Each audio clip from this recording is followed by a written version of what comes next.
इन चीज़ों को समझें, इनके जो प्रोजेक्ट्स होते हैं उस पर काम करें। और सरकार ऐसे प्रोजेक्ट्स के लिए, ऐसे पशु पंछियों के लिए गौशालाओं की जमीन उपलब्ध कराए, उनके लिए अनुदान उपलब्ध कराए, ताकि जो गोपाल कृष्ण के जमाने में गौ सेवा का काम होता था वो इस युग में भी भली भांति चल सके। भगवान श्री राम, भगवान महावीर, कृष्ण और बुद्ध ये ऐसे लोग हैं जिन्होंने सिर्फ अपनी फिक्र नहीं की, सारी दुनिया की फिक्र की, पशु पंछियों तक की फिक्र की है।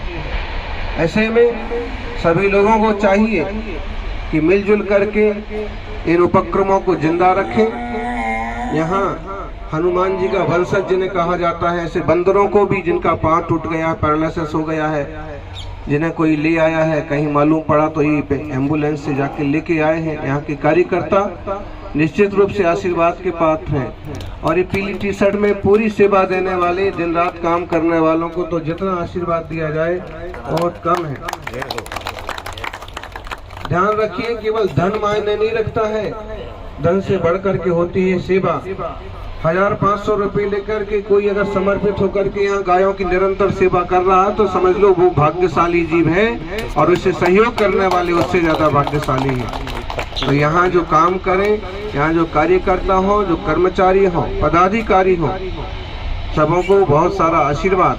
आप एक निष्ठा से इसमें लगे रहें। उतार चढ़ाव आएंगे, निश्चित रूप से आपको सारी सुविधा एक ही बार में मिल जाए, तुरंत मिल जाए, कोई जरूरी नहीं है। फिर भी आप लगे रहेंगे तो कोई ना कोई सहयोगी मिलते रहेंगे। ऑटोमेटिक आपके पास एम्बुलेंस भी है।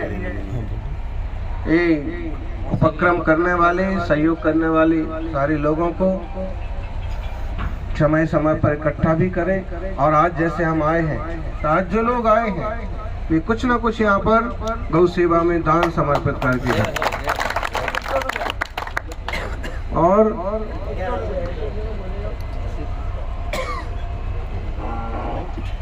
इस पर तो बड़े स्तर पर मिलकर के सरकार से कोई जमीन अलॉट कराई जाए।